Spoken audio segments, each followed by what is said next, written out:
Hey everyone, welcome to Chasing Art. Hope everybody had a good week. This week I want to change it up a little bit and I'm going to shift over to acrylics. I mentioned in my introductory video that I like to paint on some interesting substrates at times, and that's what we're going to do this week, namely this oil can. So stick around. Should be a pretty good time.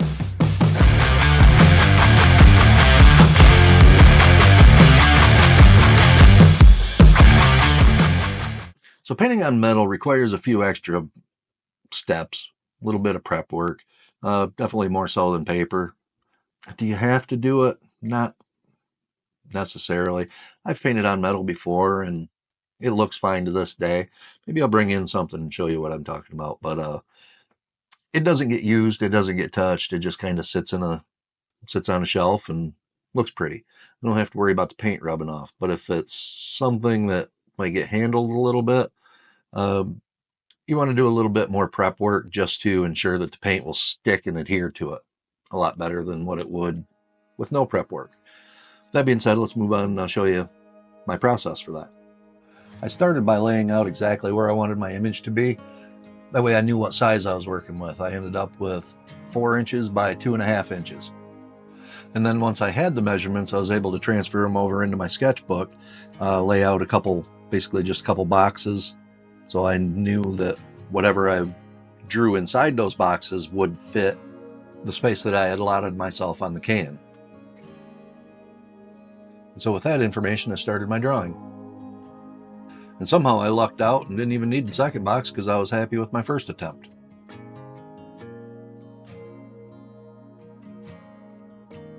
Now that we have our layout and our drawing done, it's time to prep the surface. Even though this is an older oil can, and you can see there's a lot of scratches in it. That one I did already with the Scotch brite pad just to make sure that it would work. But there's a lot of scratches in it already, but we want more scratches than what's currently there. So I'm going to take the Scotch brite pad and I'm just going to rough that whole surface up. I'm trying to get rid of all the shine on it because what that'll do is it creates a tooth for your primer to bite into and adhere to. Think of it this way: if you run your hand over a piece of glass, let's say, your handle slides over the glass pretty easy, but if you run your hand over, say, a piece of sandpaper, it'll want to stick and grab a lot more. And that's basically what we're doing here. We want that primer to stick as well as we can to that surface. Now, do you always need to use primer? I don't believe so. I think a lot of times if you rough your surface up pretty good, it gives something for the paint to stick to. There's one main reason that I'm using primer today, and I'll show you what that is here when we get to that point. But now I'm calling this good, and it's time to move on to the priming stage. I've taped everything else off, and I just want to put a few light coats of primer on this. I'm just using a Rust-Oleum primer made for metal, automotive or metal. At this stage, you probably will want to wear a respirator or something. To prove that I did, I'll throw up a picture of some guy wearing a respirator. And you want to make sure that in between each coat, you give it time to dry. This right here, I'm putting down my final coat. I think this was probably 6 coats. It was probably way more than needed, but I wanted to make sure that in the next step, I didn't end up cutting through it when I was sanding it down. After letting this dry for a couple hours, I was able to come back at it with a Scotch brite. The reason for that is the exact same reason that I did the can to begin with. I want my paint to stick to this as well as possible. So I rough it up. It helps smooth it out a little bit too. You get a little bit of texture when you're spraying out of a can, but nothing terrible. My main reason is just to give this a little bit of a tooth for the paint to bite to.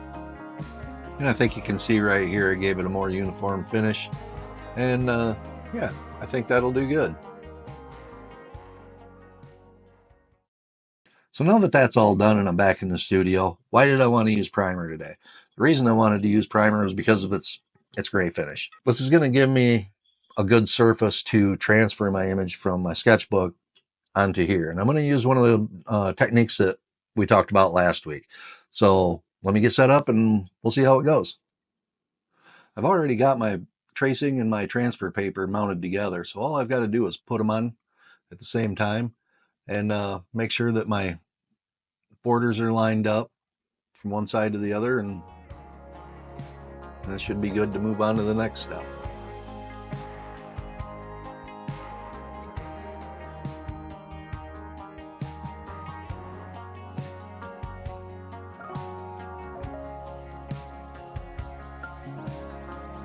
I'm going to go ahead and tape this down at this point just to make sure that nothing will shift and I get a good clean transfer.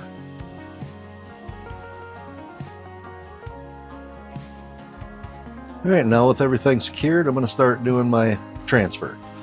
You notice I'm using a ballpoint pen there. The reason I'm using that is because I've already done the tracing with a pencil. If I was to use a pencil again, it'd make it really hard to see where my lines are that I've done. By using something of a different color, it's a lot easier to see which lines you've hit when you're transferring like this.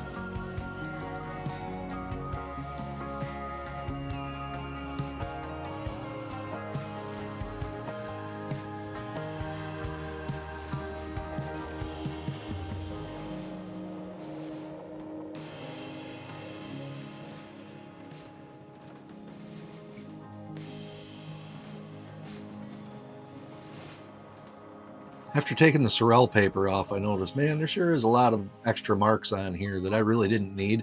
I think I must have been dragging my fingernail along the surface of it or something. But yeah, there's a lot more on there than what was wanted, but you know what, I think we can still make it work. All right, so I've got my colors picked out. I've got a lot of colors picked out. I have 4 just for that little tree, I think, in the background, so I'm not going to go through all the colors that I have for this, but I will go over the kind that I'm using. It's a liquid acrylic. I haven't invested into any golden acrylics yet, but I think that they would probably be just as good, if not better, than these that I use now. I use Wicked Colors. It's an airbrush paint. It works really good. I only use a few drops of this at a time. It goes quite a ways. It's light fast. I've painted on some cars before and they sat out in the sun. The colors never lost their brilliance, if you will. I really like this paint. So that's what I'm going to use today. Let's get going. As I was getting ready to paint this, I glanced at the monitor and noticed that I had a pretty bad reflection across the image here.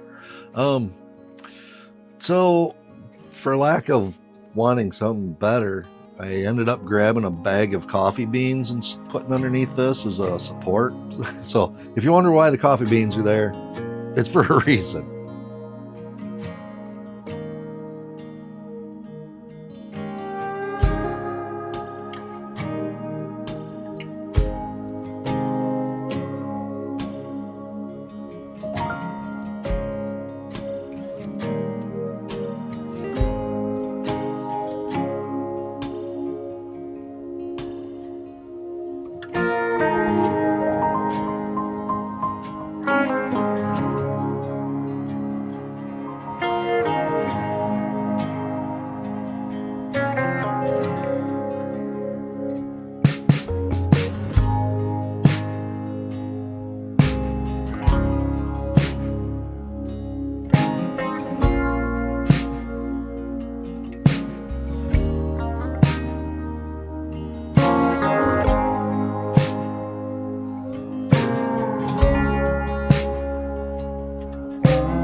So I got to tell you, it's been a long time since I played with acrylics, and it's been even longer since I've painted something that small.